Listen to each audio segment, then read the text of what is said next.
2 години затвор за возачот Месур Пајазити која прегази 22-годишната Теодора Ристовска од Тетова. Со оваа присуда која ја донесе судијата Елведин Ферати во јавноста се отвори прашањето: колку вреди човечкиот живот во Македонија? Семејството обвинува дека Тетовскиот суд го штити возачот. Председателот на влада Христијан Мицкоски денеска побара судскиот совет да го испита работењето на судијата Елведин Ферати.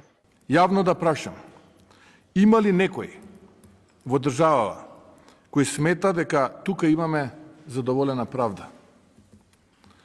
Јас не само што не сметам дека правдата е задоволена, но и како председател на владата, како човек и родител на 2 деца, сум силно разочаран.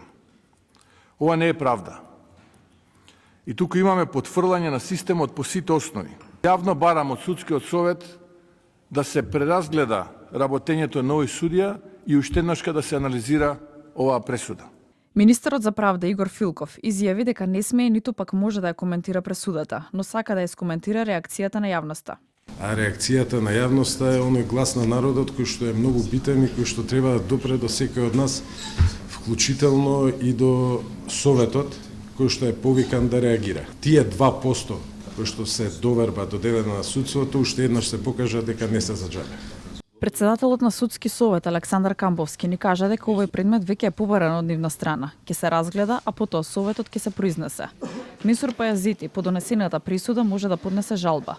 Основното јавно обвинителство Тетова се уште не го примило писменото образложение на донесената присуда. Имајќи ја предвид висината на изречената казна, надлежниот јавен обвинител смета дека има основ за жалба. Конечната одлука ќе биде донесена по разгледување на образложението. Судијата Ферати, која донесе пресудата во Тетова во 2023 година, антикорупцијска, за него утврди дека си ги поправал оценките на Тетовскиот универзитет со пречкртување.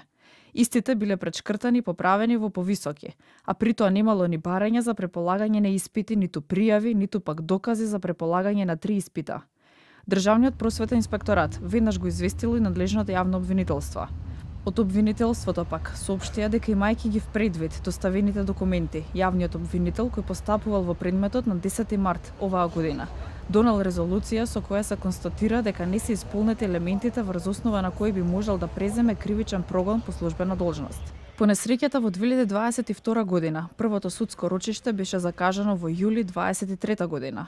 Потоа во ноември истата година по признавање вина на возачот Пајазити, кој бил осуден на казна затвор од 3 години и 6 месеци.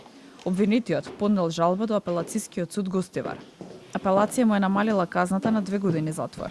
Незадоволен од решението, побарал преиспитување на пресудата од страна на Врховниот суд и одлучено е да се укинат пресудите на Основниот и апелацијскиот суд, пошто предметот се врати на повторно судење.